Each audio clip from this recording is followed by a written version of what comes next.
Salut tout le monde, bienvenue sur Projection Test, je suis Fred. Et je suis Théo. Et pour cette première chronique, on s'attaque ensemble à Sir Ridley Scott avec la sortie du tant attendu Seul sur Mars. Alors, Ridley Scott est un réalisateur anglais, très connu des cinéphiles mais aussi du grand public avec à son compteur 23 longs métrages et plusieurs grands classiques du 7ème art qui lui ont valu 3 nominations à l'Oscar du meilleur réalisateur, mais malheureusement il n'a toujours pas réussi à ramener la fameuse statuette à la maison. Pour ceux qui n'auraient pas fait le rapprochement, c'est également le frère de Tony Scott, qui dans un style très différent a lui aussi marqué son époque avec des films comme Top Gun, True Romance, Le flic de Beverly Hills 2, et tout un paquet de trucs plus ou moins bons avec Denzel Washington. Comme son frère, Ridley a commencé sa carrière en tant que réalisateur de spots publicitaires, et c'est seulement en 1977, alors qu'il a 40 ans, qu'il se lance dans le cinéma avec son premier film, Les Duellistes. Un excellent film d'époque qui n'a pas pris une ride et dont le réalisme impressionne toujours autant quand on sait que le budget n'était que de 900 000 $. Le film sera d'ailleurs primé à Cannes. Ses débuts prometteurs amènent rapidement la Fox à penser à lui pour mettre en boîte un script de science-fiction qui traîne dans leur tiroir depuis un moment. Le studio veut en effet profiter de l'effervescence autour du genre suite au très récent et énorme succès de Star Wars. Scott accepte et signe Alien, film non seulement culte mais aussi petite révolution cinématographique, ce que l'on semble avoir oublié aujourd'hui. L'œuvre est tout d'abord à l'origine d'un sous-genre dans la SF que l'on pourrait appeler l'horreur spatiale, qui on doit bien l'avouer nous a pas vraiment abreuvé de chef-d'œuvre depuis, mais nous a offert quand même quelques moments sympathiques. Mais de façon plus globale, Alien a redéfini les codes du film de monstre moderne, notamment sur la façon de traiter le dit monstre et de l'iconiser.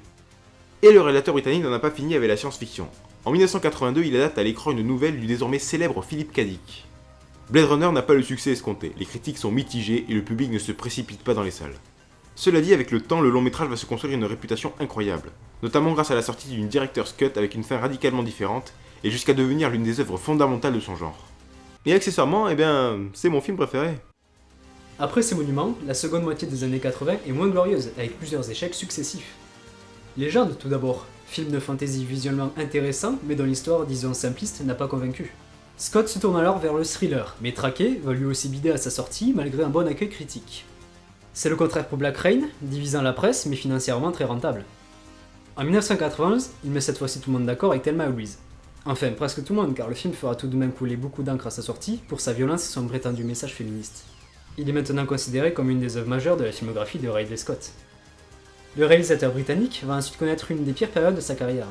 Il enchaîne coup sur coup 1492, bide intersidéral à l'international, mais qui sera pourtant un succès en France avec 3 millions d'entrées grâce à la présence de notre Depardieu national en tête d'affiche. Puis L'Homme de Fond et G.I. Jane, dont les recettes sont respectables mais qui sont quasi unanimement considérés comme de mauvais films. Mais en 2000, comme l'a dit un grand philosophe, la retourne va vite tourner. Avec Gladiator, récompensé par 5 Oscars et deuxième plus gros succès au box-office de l'année derrière Mission Impossible 2 de John Woo. Ce succès provoque la renaissance du péplum après plusieurs décennies de silence, entraînant la sortie dans les années qui suivirent de films tels que 3, Alexandre et bien sûr King Rising. De retour au sommet à Hollywood, Ridley Scott va enchaîner les tournages au rythme d'un film par an avec, comme à son habitude, plus ou moins de réussite. Il se voit tout d'abord confier les rênes de la suite du très acclamé Silence des Agneaux. Cela donne Hannibal qui souffre évidemment de la comparaison avec son glorieux prédécesseur. Il enchaîne avec l'excellent La Chute du Faucon Noir, film de guerre que certains qualifieront de propagande en faveur de l'interventionnisme américain. Et pour le coup, j'ai vraiment pas l'impression d'avoir vu le même film que ces gens-là. Vient ensuite le très sympathique Les Associés où il dirige un Nicolas Cage en pleine forme.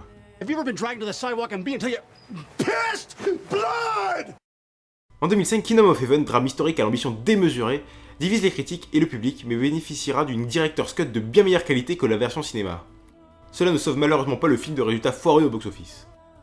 Après un effroyable intermède dans la comédie romantique avec une grande année, Scott réalise en 2007 American Gangster, où il dirige Denzel Washington, et c'est pour certains son dernier bon film. Effectivement, si Mensonge d'État s'appuie sur l'impeccable DiCaprio pour surpasser son statut de banal thriller d'espionnage, les productions suivantes de Sir Ridley seront loin de faire l'unanimité. Robin des Bois et Exodus font partie de ces blockbusters que l'on a déjà oubliés un mois après leur sortie, tandis que Prometheus, malgré sa réussite commerciale, a subi un violent bashing de la part des fans d'Alien. Le film se déroulant dans le même univers avec à la clé un nombre de plot holes assez hallucinants. Même le plus modeste Cartel, sorti en 2013, n'a pas vraiment convaincu malgré un casting 5 étoiles. À la veille de Seul sur Mars, on peut donc clairement dire que Ridley Scott est loin d'être dans la meilleure période de sa carrière, mais on vient de voir qu'il est coutumier de ses mauvaises passes, capable d'alterner chefs-d'œuvre et films à oublier. L'explication de cette irrégularité chronique de l'anglais est plutôt simple. Contrairement à des réalisateurs comme Christopher Nolan ou les frères Coen qui sont eux à l'origine des scripts de leurs longs métrages, Ridley Scott lui ne participe pas ou du moins très peu à l'écriture du scénario de ses films. Il dépend donc de son ou de ses scénaristes qui n'ont pas toujours fourni un travail de haute qualité.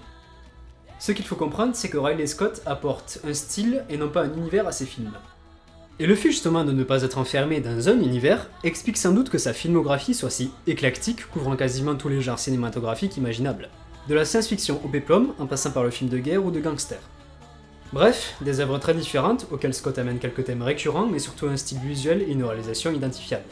Un rythme lent, des jeux de lumière somptueux, une photographie à tomber. Autant de qualités qui à elles seules ne peuvent miraculeusement sauver des films dont l'histoire n'a aucun sens ou dont les personnages sont écrits avec les pieds, voire les deux.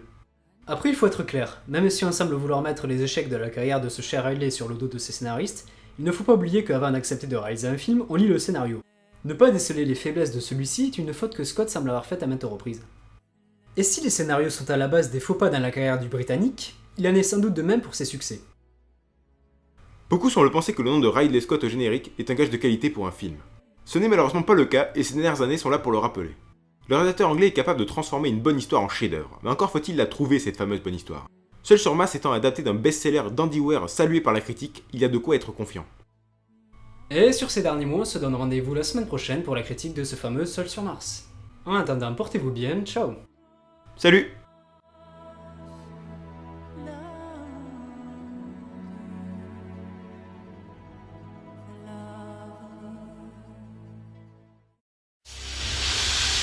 Stay here. I'll be back.